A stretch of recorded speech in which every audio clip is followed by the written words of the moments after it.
الحمد لله نحمده ونستعينه ونستغفره ونعوذ بالله من شرور أنفسنا ومن سيئات أعمالنا. من يهده الله فلا مضل له ومن يضلل فلا هادي له. ونشهد أن لا إله إلا الله وحده لا شريك له. ونشهد أن سيدنا ونبينا ومولانا محمدا عبده ورسوله. أما بعد، فقد قال الله تبارك وتعالى في القرآن الكريم بعد أعوذ بالله من الشيطان الرجيم. بسم الله الرحمن الرحيم. ومن أعرض عن ذكري فإن له معيشة ضنكا ونحشره يوم القيامة أعمى. قال رب لم حشرتني أعمى وقد كنت بصيرا. قال كذلك أتتك آياتنا فنسيتها وكذلك اليوم تنسى.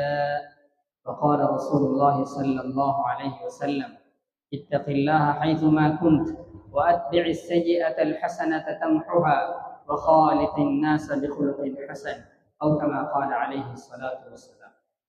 அகிலத்தை படைத்து பரிபாலிக்கின்ற இறைவனுக்கு எல்லா புகழும் அல்ஹம்துலில்லாஹ்.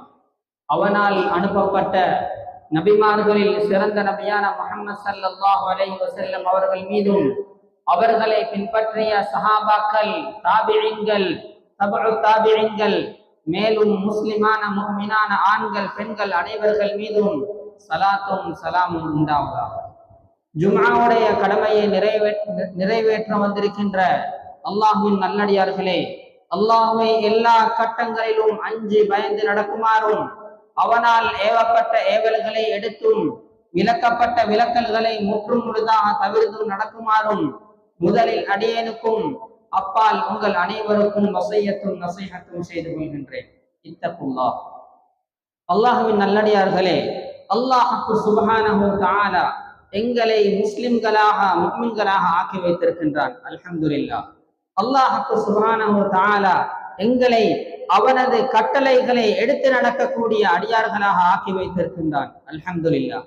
எவர்கள் அவனுடைய கட்டளைகளை எடுத்து நடக்கின்றார்களோ அவர்களுக்கு சந்தோஷமான வாழ்வையும், எவர்கள் அவனது கட்டளைக்கு மாறுபுரிந்து பாவங்கள் புரிந்து நடக்கின்றார்களோ அவர்களுக்கு துன்பகரமான கஷ்டகரமான வாழ்வையும் அவன் வழங்குவான் என்பதில் எந்தவித சந்தேகமும் கிடையாது. மனிதர்கள் என்ற அடிப்படையிலே ஒவ்வொரு மனிதர்களும் தவறு செய்யக்கூடியவர்கள் தான்.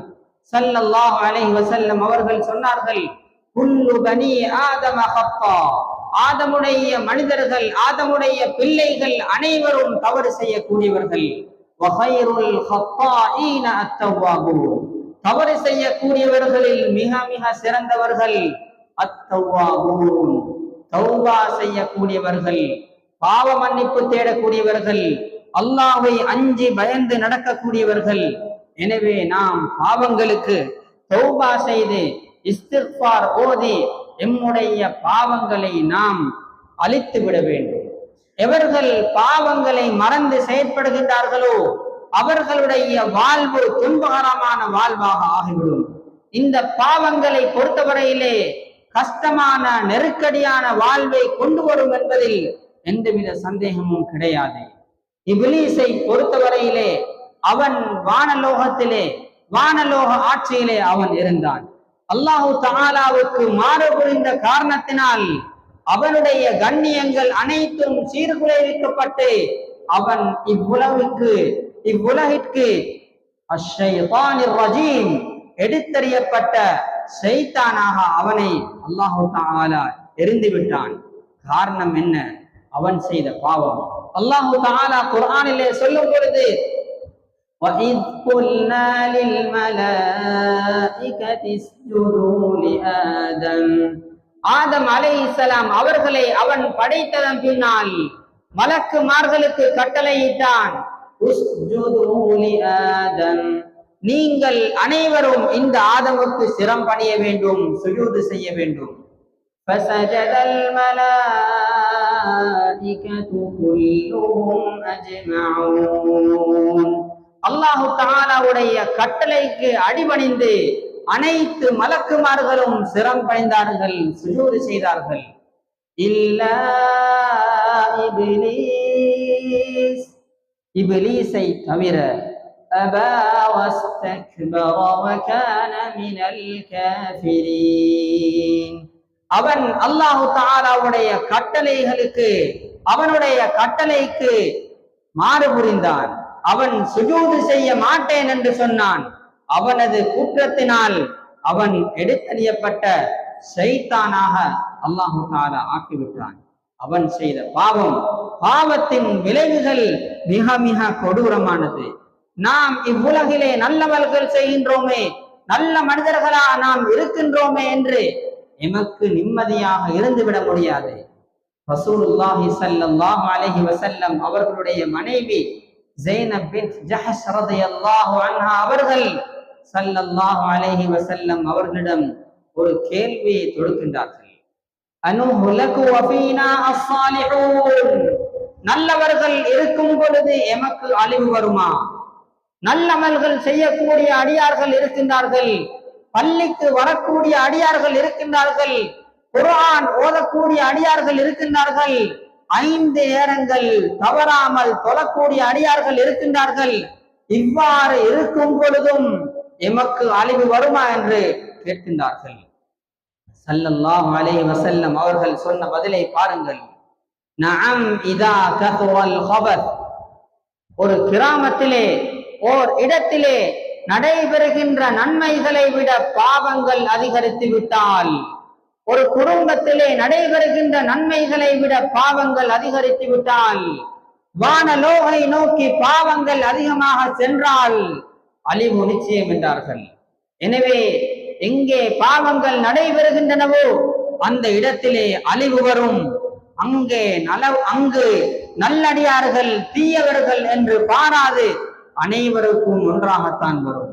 அல்லாஹு தஆலா குர்ஆனிலே சொல்கின்றான், வம்தாஸுல் யௌம அய்யுஹல் முஜ்ரிமூன், இவ்வாறு நல்லவர்கள் தீயவர்கள் என்று இவ்வுலகிலே அனைவரும் ஒன்றாக இருந்தாலும் நாளை கியாமத்திலே அல்லாஹு தஆலா தீயவர்களை நல்லவர்களை விட்டும் பிரித்து விடுவான். இந்த ஆயத்தை நாம் சூரா யாசீனிலே ஓதுகின்றோம் அல்லவா? இதுதான் அர்த்தம். வம்தாஸுல் யௌம அய்யுஹல் முஜ்ரிமூன், ஏ குற்றவாளிகளே, அல்லாஹ் தஆலா கட்டளையிடுவான், ஏ குற்றவாளிகளே, வம்தாஸுல் யௌம், இன்றைய தினம் நீங்கள் நல்லடியார்களை விட்டு பிரிந்து விட வேண்டும். நல்லடியார்கள் ஒரு பக்கம், தீயவர்கள் ஒரு பக்கமாகத்தான் இருக்க வேண்டும், ஒன்றாக இருக்க முடியாது. நாளை கியாமத்திலே இவ்வுலகை பொறுத்தவரையிலே நல்லவர்கள் தீயவர்கள் என்று அனைவருக்குமாக அழிவு வந்துவிடும். எப்பொழுதென்றால் நம்முடைய பாவங்கள் அதிகரித்து விட்டால். எனவே நாம் பாவங்களை தவிர்த்திருக்க வேண்டும். பாவங்களிலிருந்து நாம் தௌபா செய்து நல்லடியார்களாக நாம் மாற வேண்டும். பாவங்களை நாம் மறந்து செயற்பட்டால் எமது வாழ்வு கஷ்டகரமான துன்பகரமான வாழ்வாக ஆகிவிடும் என்பதில் எந்தவித சந்தேகமும் கிடையாது. அல்லாஹ்வின் நல்லடியார்களே, அல்லாஹு தஆலா இந்த பூமிக்கு மேலால் செய்த பாவத்தின் காரணமாக எத்தனையோ உம்மத்தினரை கூட அழித்திருக்கின்றான். அல்லாஹ் குர்ஆனிலே சொல்லும் பொழுது, நூஹ் நபியினுடைய சமூகத்தை பற்றி சொல்லும் பொழுது, அல்லாஹு தஆலா நூஹ் நபியை அவரது சமூகத்தினருக்கு அனுப்பினார். அந்த நூஹ் நபி என்ன செய்தார் என்றால், அல்லாஹு தஆலாவின் பக்கம் அவர்களை அழைத்தார். என்றாலும் அவர்கள் அந்த நூஹ் நபியை ஏற்காமல் அவர்களை பார்த்து,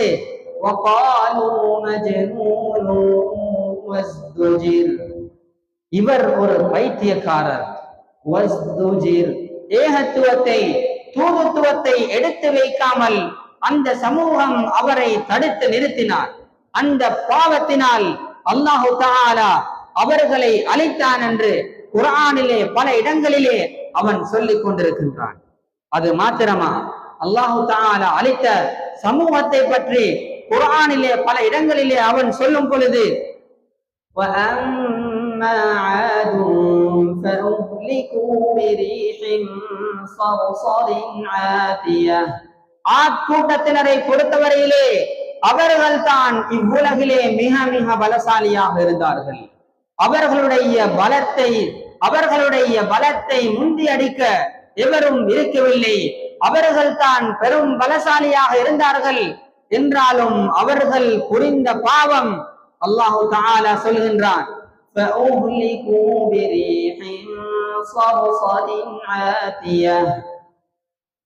வேகமாக வீசக்கூடிய காற்றின் மூலமாக அவர்களை நாம் அழித்தோம் என்கின்றான்.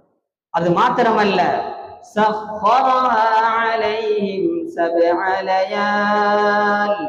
ஏழு இரவுகள் தொடராக அவர்கள் மீது காற்றை வீச செய்தான்.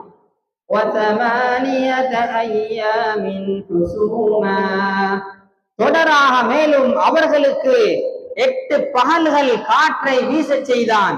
அந்த காற்றினூடாக கூட்டத்தினரை நாம் அழித்தோம் என்று அவன் குர்ஆனிலே சொல்கின்றான்.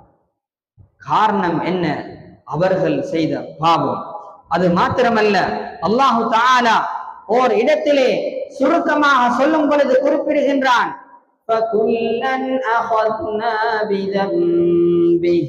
ஒவ்வொரு சமூகத்தினரையும் அவரவரது பாவத்தினால் நாம் கண்டித்திருக்கின்றோம். எனவே பாவத்தை மறந்து செயற்படக்கூடாது என்று அவன் இந்த வசனத்தினூடாக சைக்கிணையாக சொல்கின்றான்.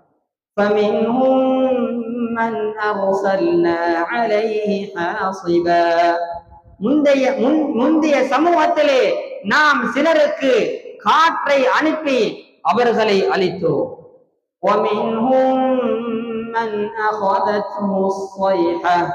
இன்னும் சிலரை பாரிய சத்தத்தை அனுப்பி நாம் அவர்களை அழித்தோம்.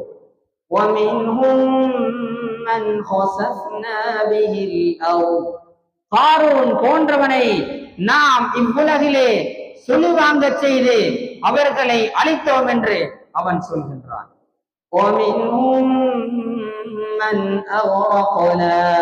ஃபிர்அவுனை பொறுத்தவரையிலே மூசா அலைஹிஸ்ஸலாம் அவர்கள் அந்த ஃபிர்அவுனுக்கு தாவத் கொடுத்து அவர்களை அல்லாஹ்வின் பக்கம் அழைத்த பொழுது அவன் அதனை மறுத்தான். மூசா அலைஹிஸ்ஸலாம் அவர்களை கொலை செய்வதற்காக வேண்டி அவன் திரட்டு வந்த பொழுது அந்த கடலிலே ஃபிர்அவுனை நாம் அழித்தோம். அவன் செய்த பாவம். இந்த ஆயத்தின் சுருக்கம் என்னவென்றால், பாவங்கள் அதிகரிக்கும் பொழுது, பாவங்கள் அதிகமாக செய்யப்படும் பொழுது அழிவு வரும் என்று இந்த ஆயத்தின் சுருக்கத்தை எமக்கு விளங்கிக் கொள்ளலாம். எனவே நாம் பாவத்தை பயந்து செயற்பட வேண்டும். நாம் பாவம் செய்கின்றோமே என்று எமக்கு மறந்து இருக்க முடியாது. இப்னுல் கய்யிம் ஜௌஸிய்யா ரஹ்மத்துல்லாஹி அலைஹி அவர்கள் அத்தா வத்தவா என்ற கிதாபிலே எழுதும் பொழுது சொல்கின்றார்கள், நீங்கள் ஒரு பாவத்தை புரிந்துவிட்டு தற்பொழுது அந்த பாவத்தின் தாக்கத்தை அடைந்து கொள்ளவில்லையே, பாவத்தின் தண்டனையை நான் பெற்றுக் கொள்ளவில்லையே என்று நினைக்காதீர்கள். சில போது 40 வருடங்களுக்கு பின்னாலாவது அந்த பாவத்தின் தாக்கத்தை நீங்கள் அடைந்து கொள்வீர்கள். எனவே பாவம் என்பது மிக மிக கொடூரமானது. இந்த பாவம் நெருக்கடியான வாழ்வை கொண்டு வரும் என்று அல்லாஹு தஆலா சொல்கின்றார். وَمَنْ أَعْرَضَ عَنْ ذِكْرِي فَإِنَّ لَهُ مَعِيشَةً ضَنكًا. என்னை மறந்து எவர்கள் செயற்படுகின்றார்களோ, என்னுடைய கட்டளைகளுக்கு எவர்கள் மாறுபடுகின்றார்களோ, فَإِنَّ لَهُ مَعِيشَةً ضَنكًا, அவருக்கு நெருக்கடியான வாழ்வு இருக்கின்றது என்று அவன் சூரத்து தாஹாவிலே குறிப்பிடுகின்றான். எனவே பாவம் புரியும் பொழுது, அவனது கட்டளைகளுக்கு மாறுபடியும் பொழுது எமது வாழ்க்கை நெருக்கடியாகும் என்றுதான் இந்த ஆயத்தின் அர்த்தமாகும். அது மாத்திரமல்ல, பாவங்களை பொறுத்தவரையிலே இபாதத்திலே வணக்க வழிபாடுகளிலே இருக்கின்ற இன்பத்தை கூட இந்த பாவங்கள் கலட்டி எறிந்துவிடும். ஃபுதைல் இப்னு இயால் ரஹ்மத்துல்லாஹி அலைஹி அவர்கள் சொல்கின்றார்கள், இதா லம் தக்திர் அலா கியாமில் லைல் வ ஸியாமின் நஹார், பகற்காலங்களிலே உன்னால் நோன்பு பிடிக்க முடியாமல் இருக்கின்றதா, வ கியாமில் லைல், இரவு நேரங்களிலே அல்லாஹு தஆலாவை தொழ முடியாமல் இருக்கின்றதா, ஃபஅலம் அன்னக மஹ்ரூமுன் கப்பலத்க ஹதீஅதுக், உன்னுடைய பாவங்கள் உன்னை தடுத்துக் கொண்டிருக்கின்றது என்று நீ விளங்கிக் கொள் என்று ஃபுதைல் இப்னு இயால் ரஹ்மத்துல்லாஹி அலைஹி அவர்கள் எமக்கு சுருக்கமாக சொல்லித் தருகின்றார்கள். ஒரு மனிதர் ஹசன் பஸ்ரி ரஹ்மத்துல்லாஹி அலைஹி அவர்களிடம் சொல்கின்றார்கள், அயானி கியாமுல் லைல், என்னுடைய உடம்பு பலமாக இருக்கின்றது, எந்தவித நோயும் இல்லாமல் நான் இருக்கின்றேன், என்றாலும் இரவு நேரங்களிலே எழும்பி தொழ முடியாமல் இருக்கின்றது, பள்ளிக்கு சுபஹ் நேரத்திலே சமூகம் தர முடியாமல் இருக்கின்றது, தஹஜ்ஜுத் தொழ முடியாமல் இருக்கின்றது. ஹசன் பஸ்ரி ரஹ்மத்துல்லாஹ் அவர்கள் சொல்கின்ற பதிலை பாருங்கள், அவ்வாறா கையதத்க ஹதீஅதுக், உன்னுடைய பாவங்கள் தான் உன்னை தடுத்துக் கொண்டிருக்கின்றன. எனவே நாம் பாவங்களை விடும் பொழுது இரவு நேரங்களிலே எமக்கு எழுந்து தொழுவதற்கு இலேசாக ஆகிவிடும், சுபஹுக்கு பள்ளிக்கு வருவதற்கு இலேசாக ஆகிவிடும். எனவே நாம் பாவங்களை விட்டுவிட வேண்டும், பாவங்களை நாம் மறந்துவிட வேண்டும். இந்த பாவங்களுடைய தாக்கங்களை இப்னுல் கய்யிம் ஜௌஸிய்யா ரஹ்மத்துல்லாஹி அலைஹி அவர்கள் சொல்லும் பொழுது, ரப்பமா தஅzzர அலைஹி நுத்கு பிஷ்ஷஹாதா, பாவங்கள் அதிகமாக புரியும் பொழுது சக்கராத்துடைய சந்தர்ப்பத்திலே லா இலாஹ இல்லல்லாஹ் என்ற கலிமா சொல்வதை இந்த பாவங்கள் தடுத்துவிடும். அதிகமாக பாவங்கள் புரியும் பொழுது இந்த பாவங்கள் அந்த கலிமாவை மறக்கடிக்க செய்துவிடும் என்று அவர்கள் எழுதுகின்றார்கள். எனவே நாம் பாவத்தை நாம் பயந்து வாழ வேண்டும், பாவத்தை நாம் முற்றும் முழுதாக தவிர்த்திருக்க வேண்டும், பாவத்தை நாம் நினைத்தும் பார்க்க கூடாது, பாவங்களை நாம் படிப்படியாக இல்லாமல் ஆக்க வேண்டும். எவ்வாறு நன்மைகள் செய்வதற்கு நாம் திட்டமிடுகின்றோமோ அதே போன்று எம்முடைய பாவங்களை விடுவதற்கும் நாம் திட்டமிட வேண்டும். என்னிடம் என்ன என்ன பாவங்கள் இருக்கின்றது, என்னிடம் இவ்வாறான பாவங்கள் இருக்கின்றன, நான் இன்றைய தினத்திலிருந்து அந்த பாவத்தை செய்ய மாட்டேன், வார மாதத்திலிருந்து நான் அந்த பாவத்தை செய்ய மாட்டேன் என்று நாம் படிப்படியாக எம்முடைய பாவங்களை விடுவதற்கு திட்டமிட வேண்டும். அல்லாஹு தஆலா ஒரு கிராமவாசிகளை உதாரணமாக சொல்கின்றான். அந்த உதாரணத்தினூடாக ஒரு விடயத்தை அவன் சுட்டி காட்டுகின்றான். என்ன விடயம் என்றால், நாம் பாவங்கள் அதிகமாக புரியும் பொழுது அல்லாஹு தஆலா எம்முடைய நிம்மதியை அழித்துவிட்டு, எம்முடைய சொத்துக்களை அழித்துவிட்டு அவன் பசியை கொண்டு எங்களை சோதிப்பான் என்று இந்த வசனத்தினூடாக அவன் சொல்கின்றான். وضرب الله مثلا قرية كانت آمنة, ஒரு கிராமவாசிகள் நிம்மதியாக வாழ்ந்து கொண்டிருந்தார்கள். كانت آمنة مطمئنة يأتيها رزقها رغدا من كل مكان, எல்லா இடங்களிலும் அந்த கிராமவாசிகளுக்கு இலேசான முறையிலே உணவுகள் வந்து கொண்டிருந்தன. நாம் எம்மை யோசித்து பார்க்க வேண்டும். எம்முடைய உணவுக்கு தட்டுப்பாடு இருக்கின்றதா? எம்முடைய வாழ்வாதாரத்துக்கு தட்டுப்பாடு இருக்கின்றதா? இல்லையே. அல்லாஹு தஆலா ஒரு கிராமத்தை சொல்கின்றான், யஅதீஹா ரிஸ்குஹா ரகதம் மின் குல்லி மகான், அனைத்து இடத்திலிருந்தும் இலேசான முறையிலே அந்த கிராமத்துக்கு உணவுப் பொருட்கள் வந்து கொண்டிருந்தன. அவர்கள் நிம்மதியாக வாழ்ந்து கொண்டிருந்தார்கள். என்ன செய்தார்கள் என்றால், அல்லாஹு தஆலாவுடைய அருட்கொடைக்கு அவர்கள் மாறு புரிந்தார்கள். என்றால் அல்லாஹு தஆலா வழங்கிய அந்த பணத்தினால் அந்த பணத்தை நன்மைக்கு செலவழிக்காமல் அவர்கள் பாவத்துக்கு பயன்படுத்தினார்கள். அல்லாஹு தஆலா அவர்களுக்கு அளித்த ஆற்றலை பாவத்துக்கு பயன்படுத்தினார்கள். அவன் என்ன செய்தான் என்றால்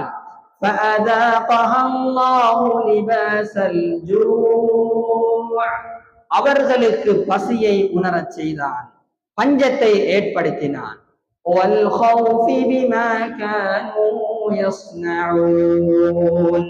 அவர்கள் புரிந்த பாவத்தினால் அவர்களுக்கு பயத்தை ஏற்படுத்தினான் என்று அவன் சொல்கின்றான். எனவே நாம் இருக்கின்ற கிராமத்தை யோசிக்க வேண்டும். எமது கிராமம் நிம்மதியான ஒரு கிராமமா? எமது ஊர் நிம்மதியான ஒரு ஊரா? அந்த ஊருடைய நிம்மதியை சீர்குலைக்க வேண்டும் என்றால் பாவங்கள் அதிகமாக புரிய வேண்டும். பாவங்கள் அதிகமாக புரியும் பொழுது ஊருடைய நிம்மதி இழந்து அந்த ஊருக்கு அழிவு வரும் என்று எமக்கு குர்ஆனுடைய வசனத்தினூடாக இலேசாக விளங்கிக் கொள்ள முடியும். எனவே நாம் பாவங்களை மறந்து செயற்படாமல் தௌபா செய்து நாம் வாழ வேண்டும். இந்த பாவங்கள் இவ்வுலகிலே எம்மை தண்டிப்பது மாத்திரமல்லாமல், எம்மை பிடிப்பது மாத்திரமல்லாமல், கபருக்கு நாம் சென்றாலும் இந்த பாவங்கள் எம்மை விட்டு வைக்காது. ஸல்லல்லாஹு அலைஹி வஸல்லம் அவர்கள் ஒரு தடவை ஒரு கபருக்கு பக்கத்தால் நடந்து செல்கின்றார்கள். அப்போது அந்த கபர் வேதனை செய்யப்பட்டு கொண்டிருக்கின்றதை கண்டு ஸல்லல்லாஹு அலைஹி வஸல்லம் அவர்கள் சொன்னார்கள், அம்மா அஹதுஹுமா ஃபகான யம்ஷி பின்னமீமா. அவர் உலகிலே வாழும் பொழுது கோல் சொல்லித்திருந்தார், மற்றவர்களை பற்றி புறம் பேசித்திருந்தார். அந்த பாவத்தினால் அவர் கபரிலே வேதனை செய்யப்படுகின்றார் என்று சொல்லி காட்டினார்கள். எனவே எம்முடைய பாவங்களுக்கு கபரிலே தண்டனையும் இருக்கின்றது. நாம் பாவங்களுக்கு எப்பொழுதும் எந்த நேரமும் தௌபா செய்து வாழ வேண்டும். பாவிகளை அல்லாஹு தஆலா கியாமத் நாளில் கண்கள் நீளமுடையவர்களாக, முகங்கள் கருப்பானவர்களாக அவர்களை எழுப்பாட்டுவான். அதனை அவன் சொல்லும் பொழுது வனஹ்ஷுருல் முஜ்ரிமீன யௌமஇதின் ஸுர்கா, நாளை கியாமத்திலே குற்றவாளிகளை கண்கள் நீளமுடையவர்களாக, முகங்கள் கருப்பானவர்களாக நாம் அவர்களை எழுப்பாட்டுவோம். நாம் பாவங்கள் புரிந்துவிட்டு உண்மையான தௌபா இல்லாமல் மரணித்தால் அல்லாஹு தஆலா பாதுகாக்க வேண்டும். எம்முடைய நிலைமை என்னவாகும் என்று யாருக்கும் சொல்ல முடியாது. பாவத்திலிருந்து நாம் உரிய முறையிலே தௌபா செய்ய வேண்டும். பாவங்கள் இருந்து தௌபா செய்கின்ற முறையை நாம் தெளிவாக படித்துக் கொள்ள வேண்டும். சிலர் நினைத்துக் கொண்டிருக்கின்றார்கள், ரமதானுடைய மாதத்திலே 27வது தினத்திலே 27வது இரவு பள்ளிக்கு வந்து என்னுடைய பாவங்களை மன்னித்து விடு என்று சொன்னால் பாவங்கள் அனைத்தும் மன்னிக்கப்பட்டு விடும் என்று நினைத்துக் கொண்டிருக்கின்றார்கள். இவ்வாறு ஏமாந்து விடக் கூடாது. பாவங்களுக்கு, எல்லா பாவங்களுக்கும் நீ என்னுடைய பாவத்தை மன்னித்து விடு என்று சொல்லி போதாது. இவைகளுக்கு உலமாக்கள் தெளிவாக விளக்கங்களை சொல்லி இருக்கின்றார்கள். நாம் பாவங்களை பொறுத்தவரையிலே அடியார்களுடன் சம்பந்தப்பட்ட பாவம், அல்லாஹு தஆலாவுடன் சம்பந்தப்பட்ட பாவம் என்று எமக்கு இரண்டாக பிரிக்கலாம். அல்லாஹு தஆலாவுடைய சம்பந்தப்பட்ட பாவம் என்றால், உதாரணமாக ஒருவர் தொழாமல் இருந்திருப்பார், அல்லது நோன்பு பிடிக்காமல் இருந்திருப்பார், ஹஜ்ஜு கடமையாக இருந்தும் அந்த ஹஜ்ஜை செய்யாமல் இருந்திருப்பார். இவ்வாறான பாவங்களுக்கு அந்த அமல்களை நாம் செய்துவிட்டு அல்லாஹு தஆலாவிடம் தௌபா செய்யும் பொழுது அல்லாஹு தஆலா எம்முடைய பாவங்களை மன்னித்து விடுவான். இரண்டாவது வகையான பாவம் என்னவென்றால் அடியார்களுடன் சம்பந்தப்பட்ட பாவம். இந்த விடயத்திலே நாம் ஜாக்கிரதையாக இருக்க வேண்டும். நாம் கவனக்குறைவாக நாம் இருந்துவிடக் கூடாது. அடியார்களுடன் சம்பந்தப்பட்ட பாவத்தை எமக்கு இரண்டாக பிரிக்கலாம். முதலாவது பொருள் சம்பந்தப்படாத பாவம் என்றால், உதாரணமாக ஒரு மனிதர் இன்னும் ஒரு மனிதரை ஏசி இருப்பார், ஒரு மனிதர் இன்னும் ஒரு மனிதரை திட்டி இருப்பார், ஒருவர் இன்னும் ஒருவருக்கு அடித்திருப்பார். இவ்வாறான பாவங்களுக்கு நாம் அல்லாஹு தஆலாவிடம் தௌபா செய்து போதாது. அந்த நபரை நாம் சந்திக்க வேண்டும், அந்த மனிதரை நாம் சந்திக்க வேண்டும். சந்தித்து என்னுடைய பாவத்தை நீங்கள் மன்னிக்க வேண்டும், நான் உங்களை பற்றி ஏசியிருக்கின்றேன், உங்களை பற்றி நான் புறம் பேசி இருக்கின்றேன் என்று அவரிடம் அந்த சம்பவத்தை சொல்லி அவரிடம் மன்னிப்பு கேட்டு அவர் எங்களை மன்னித்தால் அல்லாஹு தஆலா எங்களை மன்னித்து விடுவான்.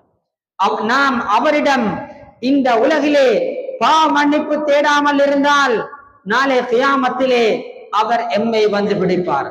ஸல்லல்லாஹு அலைஹி வஸல்லம் அவர்கள் சொன்னார்கள், மனில் முஃப்லிஸ், வங்கலோத்துக்காரர் யார் என்று உங்களுக்கு தெரியுமா?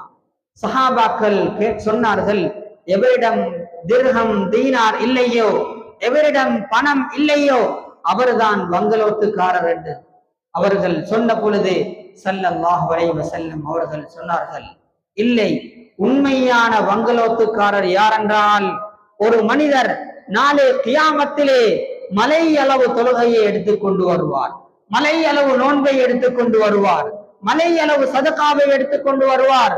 அல்லாஹ் தஆலாவுடைய நீதிமன்றத்திலே அவர் வரும் பொழுது மக்கள் அனைவரும் அவரை பார்த்து இவர் ஒரு சுவர்க்கவாதி என்று நினைப்பார். காரணம் என்ன? அவரிடம் மலை அளவு நன்மை இருக்கின்றது.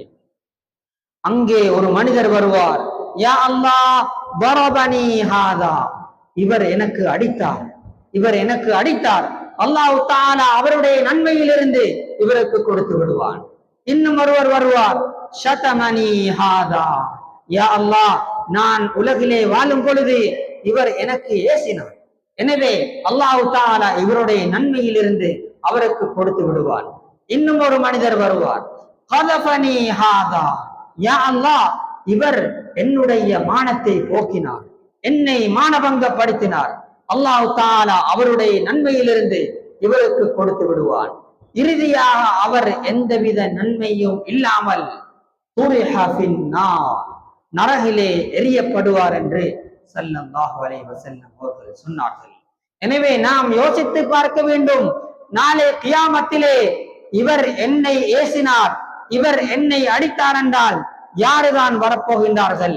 எம்முடன் படித்தவர்கள் வரப்போகின்றார்கள், எம்முடன் வாழ்ந்தவர்கள் வரப்போகின்றார்கள், எம்முடைய மஹல்லாவாசிகள் வரப்போகின்றார்கள்.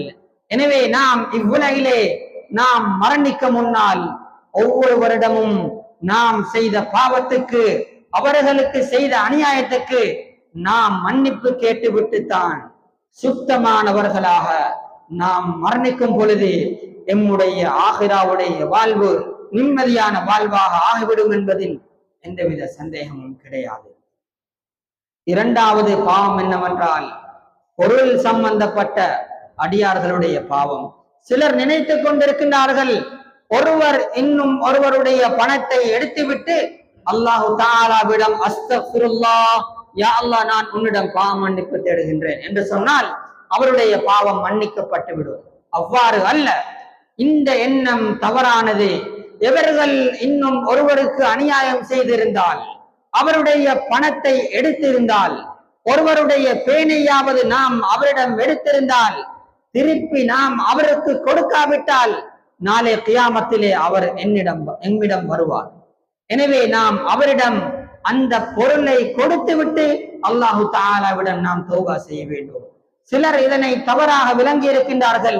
அவர்கள் நல்லடியார்களா ஆகியதன் பின்னால் அவர்களுக்கு தெரியும், நான் இந்த இடத்திலே நான் களவெடுத்திருக்கின்றேன், இவருடைய சொத்துக்களை நான் எடுத்திருக்கின்றேன், என்னிடம் இருக்கின்ற சொத்து உண்மையாக என்னுடைய சொத்து அல்ல, அவருடைய சொத்து என்று நன்றாக தெரிந்தும் இந்த உலகிலே வாழ்ந்து கொண்டிருக்கக்கூடிய மனிதர்கள் கவனமாக இருக்க வேண்டும்.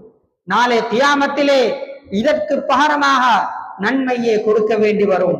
இந்த உலகிலே அந்த பாவத்துக்காக வேண்டி அந்த பொருளை ஒப்படைக்காமல் அஸ்தக்ஃபிருல்லாஹ் என்று சொல்லி போதாது, நாம் அந்த பொருளை ஒப்படைத்து விட்டு தௌபா செய்ய வேண்டும்.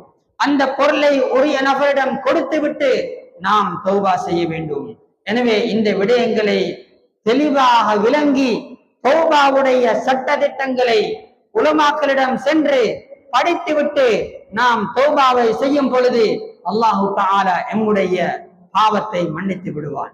அவன் குர்ஆனிலே சொல்லும் பொழுது லா தக்னது மிர் ரஹ்மத்தில்லாஹ், அல்லாஹு தஆலாவுடைய ரஹ்மத்திலிருந்து நீங்கள் நிராசை அடையாதீர்கள். அவன் பாவங்களை மன்னிக்க கூடியவன். எனவே அவன் எந்த அடிப்படையிலே பாவங்களை மன்னிப்பான் என்று சொல்லி இருக்கின்றானோ அந்த அடிப்படையிலே நாம் தௌபா செய்யும் பொழுது அல்லாஹு தஆலா எம்முடைய பாவங்களை மன்னித்து விடுவான். நபி ஸல்லல்லாஹு அலைஹி வஸல்லம் அவர்கள் முந்தின பாவங்கள் பிந்திய பாவங்கள் மன்னிக்கப்பட்டவர்கள். அவர்கள் சொல்கின்றார்கள்,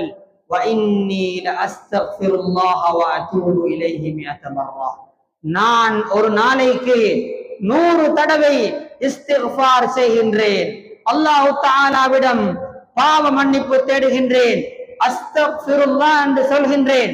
அந்த நபியே ஒரு நாளைக்கு 100 தடவை சொல்கின்றார்கள் என்றால் நாம் எத்தனை தடவை சொல்ல வேண்டும்?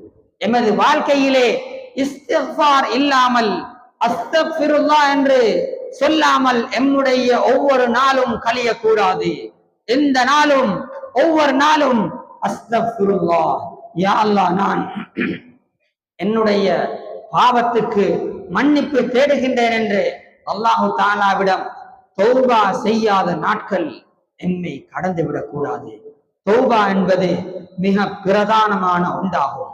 தௌபா இல்லாமல் பாவங்களோடு மரணிக்கும் பொழுது கபருடைய வாழ்க்கையிலிருந்து அதற்கு பின்னால் உள்ள அனைத்து வாழ்க்கையிலும் எமது வாழ்க்கை நஷ்டகரமான துன்பகரமான வாழ்வாக ஆகிவிடும். எனவே நாம் பாவங்களிலிருந்து தௌபா செய்து நல்லடியார்களாக ஆகி அல்லாஹு தஆலாவுக்கு பொருத்தமான அடியார்களாக நாம் ஆக வேண்டும். யா அல்லாஹ் என்னுடைய பாவங்களை மன்னித்து நல்லடியார்களா நீ எம்மை ஆக்கிடுவாயாக. எங்களுடைய தௌபாவை நீ ஏற்றுக்கொள்வாயாக. உண்மையான தௌபாவை செய்த அடியார்களாக நீ எங்களை ஆக்கிவிடுவாயாக. நல்லடியார்கள் நீ எங்களை ஆக்கிவிடுவாயாக. எங்களுடைய தௌபாவை ஏற்று எங்களை நீ பொருந்தி கொண்டு விடுவாயாக. வாஹிரு தஅவானா அனில் ஹம்துலில்லாஹி ரப்பில் ஆலமீன். அல்ஹம்துலில்லாஹி ரப்பில் ஆலமீன்.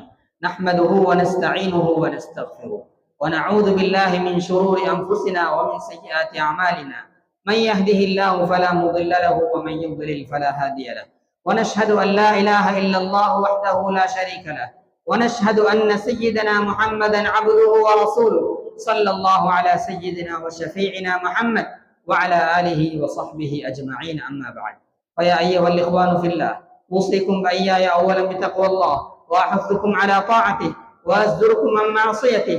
إن ديننا دين الإسلام يهدي إلى سبيل الرشاد وشارعه النبي صلى الله عليه وسلم وصحبه وسلم. بين ذلك في سيرته الجميلة ولم تبق في قلبه زخرفة الدنيا، وهو الذي قال: لو كانت الدنيا تعدل عند الله جناح بعوضة ما سقى كافرا شربة ماء. رواه الترمذي.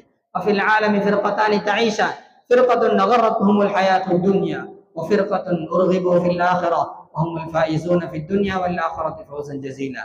وكونوا من الفرقة الثانية تدخلوا في الدار سلاما فرحا وسرورا، ولا تكونوا ممن تغاضى طغى ولا من المغترين المذلين في الدنيا والآخرة. إن أحسن الكلام وأبين النظام وأحكم الأحكام كلام ربنا السلام. والله عز وجل من قائل عظيم وهو أصدق القائلين. فأعوذ بالله من الشيطان الرجيم. بسم الله الرحمن الرحيم. ومن أعرض عن ذكري فإن له معيشة ضنكا ونحشره يوم القيامة أعمى. نفعني الله وإياكم بالقرآن العظيم وبسنة رسوله الكريم.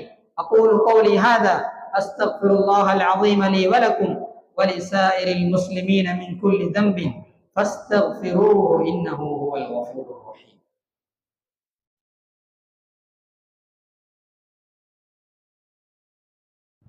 اللهم صل وسلم على سيدنا محمد وعلى سيدنا محمد.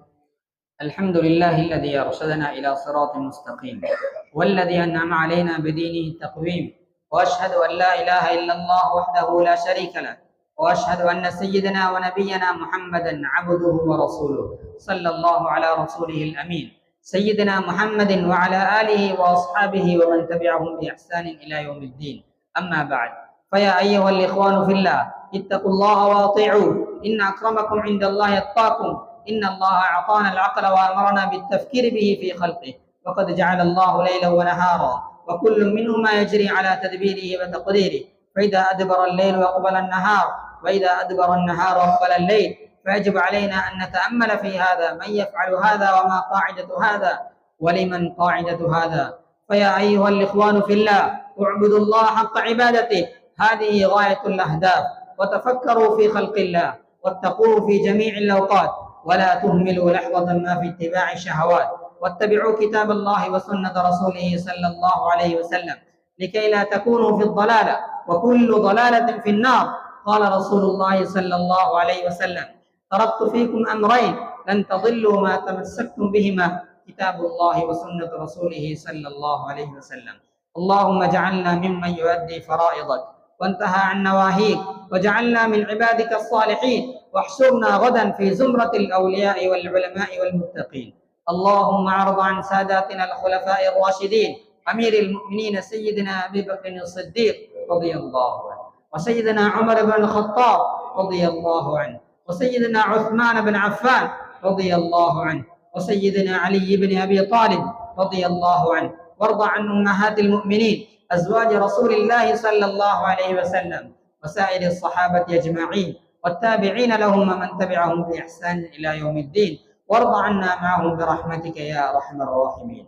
اللهم اغفر للمؤمنين والمؤمنات والمسلمين والمسلمات الأحياء منهم والأموات، إنك قريب مجيب الدعوات.